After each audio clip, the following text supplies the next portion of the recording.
தாவேகா தலைவர் விஜய் அவர்கள் எப்பவுமே இன்டைரக்டா தாக்கிட்டு இருந்தாரு. கொஞ்ச நாளுக்கு அப்புறம் உங்களுக்கு டைரக்டாவே பேச தெரியாதா அப்படின்னு கேட்டதுக்கு, இப்ப பாரு டைரக்டா பேசுறா அப்படின்னு சொல்லி முதலமைச்சர் ஸ்டாலினையும் நரேந்திர மோடியையும் பல்வேறு விதமா கலாச்சு பேசியிருந்தாரு. இதெல்லாம் ஒரு பக்கம் இருக்கும் போது இன்னைக்கு நியூஸ் பேப்பரோட முதல் பக்கத்திலே விஜய் அவர்கள் ஸ்டாலினை விமர்சிச்சதுதான் வந்திருக்கு. சரமாரியான அடுக்கடுக்கான கேள்விகள். இதெல்லாம் பார்க்கும்போது எப்பா தளபதியா இது அப்படிங்கிற மாதிரிதான் கேட்கிறாங்க. அப்படி என்ன தளபதி அவர்கள் கேள்வி கேட்டாங்க, எதனால அந்த கேள்வியை வச்சிருக்கிறாங்க அப்படிங்கிறத இந்த வீடியோ பார்க்கணும். வாங்க வீடியோக்குள்ள போகலாம். முதலமைச்சர் ஸ்டாலின் அவர்கள் சமீபத்துல டெல்லி வரைக்கும் பயணம் பண்ணியிருந்தார். இது எதுக்காக அப்படின்னு பாத்தீங்கன்னா, நிதி ஆயோக் தொடர்ல அவரும் பங்கேற்கணும் அப்படிங்கிறதுக்காக. இவ்வளவு நாள் எத்தனையோ தடவை பங்கேற்கணும் அப்படிங்கிற மாதிரி இன்விடேஷன்லாம் வச்சாங்க. அப்பெல்லாம் போகாத முதலமைச்சர் ஸ்டாலின் திடீர்னு எதுக்கு டெல்லிக்கு போறாரு அப்படிங்கிற ஒரு சந்தேகம் எல்லாருக்குமே இருந்துச்சு. அதற்காக ஸ்டாலின் அவர்கள் சொன்னது, தமிழகத்தோட பொருளாதார வளர்ச்சி பத்தியும் தமிழகத்தோட பாதுகாப்பு பத்தியும் அங்க போய் பேசுறதுக்காக நாங்க போயிருக்கோம், மோடியா அதுக்காக தான் சந்திச்சிருக்கோம் அப்படிங்கிற மாதிரிலாம் வந்து சொல்லிட்டு இருந்தாங்க. ஆனா இப்போ விஜய் அவர்கள் என்ன தெரியுமா விமர்சிச்சிருக்காரு, இவ்வளவு நாள் நிதி ஆயோக்னாவே என்னன்னு தெரியாத ஸ்டாலின் அவர்கள் இன்னைக்கு டெல்லிக்கு போயிருக்காருன்னா அது என்ன சும்மாவா இருக்கும்? அவரோட குடும்ப வாரிசு ஆகாஷ், ரித்தேஷ் இவங்க எல்லாம் தயாரிப்பாளர்கள் உங்க எல்லாருக்குமே தெரியும். ரீசெண்டா இந்த டாஸ்மாக் வழக்குல இவங்களும் மாட்டிக்கிட்டாங்க.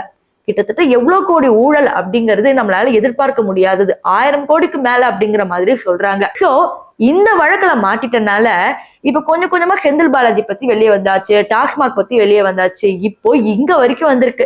ஆட்டக்கடிச்சு மாட்டக்கடிச்சு திமுகவோட குடும்ப மெம்பர்ஸே கடிக்கிறாங்க அப்படிங்கிற மாதிரி ஸ்டாலினுக்கு தெரிஞ்சனாலதான் ஸ்டாலின் அவர்கள் மோடி அவர்கிட்ட போயிட்டு ரொம்ப கெஞ்சுறாங்க அப்படிங்கிற மாதிரி சொல்லியிருக்காங்க. இது வரைக்கும் பிஜேபிய எதிரி மாதிரி பேசிட்டு இருந்த ஸ்டாலின் டெல்லிக்கு போன உடனே மோடி கிட்ட கொஞ்சி குழாவி பேசுறாரு. எப்படி இப்படிலாம் நடிக்க முடியுமோ அப்படிங்கிற மாதிரி கேள்வி கேட்கிறாங்க.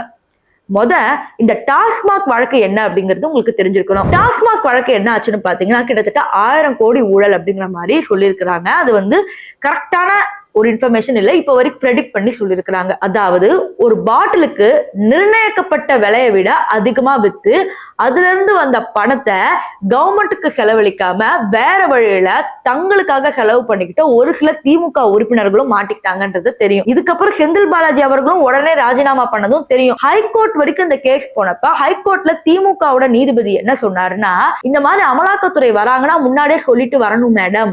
அது மட்டும் இல்லாம டாஸ்மாக் வழக்குன்னு பார்க்கும்போது இங்க பல பேரை வந்து டார்ச்சர் பண்ணாங்க. டாஸ்மாக் வந்துட்டு பொண்ணுங்களுக்கு எல்லாம் ஒண்ணுமே தெரியாது, உள்ள இருக்கிறவங்களுக்கு. அவங்க கிட்ட போய் கேள்வி கேட்டா என்ன மேடம் தெரியும், முன்னாடியே சொல்லிட்டு வந்தா நாங்களும் அலாட்டா இருப்போம்ல மேடம் அப்படிங்கிற மாதிரி வாதாடினாங்க. அதற்கு ஹைகோர்ட் நீதிபதி என்ன தெரியுமா சொன்னாங்க, எப்படி முன்னாடியே சொல்லிட்டு அமலாக்கத்துறை வந்தா நீங்க அலர்ட் ஆகி ஆதாரத்தெல்லாம் அழிச்சிட மாட்டீங்க அப்படின்னு அப்பவே வார்னிங் கொடுத்தாங்க. அப்பத்துல இருந்தே திமுகக்கு ஒரு பெரிய பிரச்சனை. இப்போ அது திமுகவோட குடும்ப உறுப்பினர்கள் வரைக்கும் வந்துருச்சு இல்லையா?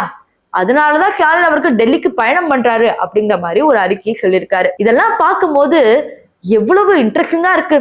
2026 அரசியல் களம் நம்ம நினைச்சு பார்க்கறத விட ரொம்ப இன்ட்ரெஸ்டிங்கா இருக்கு. இன்னும் சொல்ல போனோம்னா, ஜனநாயகன் படத்துல டைரக்டர் டைலாக்ஸ் எழுதி கொடுத்தாலும் ஆஹா தமிழகத்தோட கவர்மெண்ட் பத்தி நிறைய விமர்சிச்சு டைலாக்ஸ் வேணும் அப்படிங்கிற மாதிரி விஜய் அவர்களே எழுதி நடிக்கிறாரா. இப்படியும் ஒரு நியூஸ் வருது. சோ இந்த 2026 திராவிடன் மாடல் ஆட்சியை பத்தி நீங்க என்ன நினைக்கிறீங்க? 2026ல விஜய் அவர்கள் ஊழல் இல்லாத ஆட்சி அமைப்போம் அப்படிங்கிற மாதிரி சொல்றாங்க. இருந்தாலும் பாஜக சென்டர்ல இருக்கு. இதெல்லாம் தாண்டி விஜய் அவர்கள் எப்படி ஜெயிக்க போறாங்க அப்படிங்கறத பொறுத்துதான் பாக்கணும். சோ இத பத்தி உங்களோட கருத்து என்னங்கறத கீழே கமெண்ட் செக்ஷன்ல சொல்லுங்க.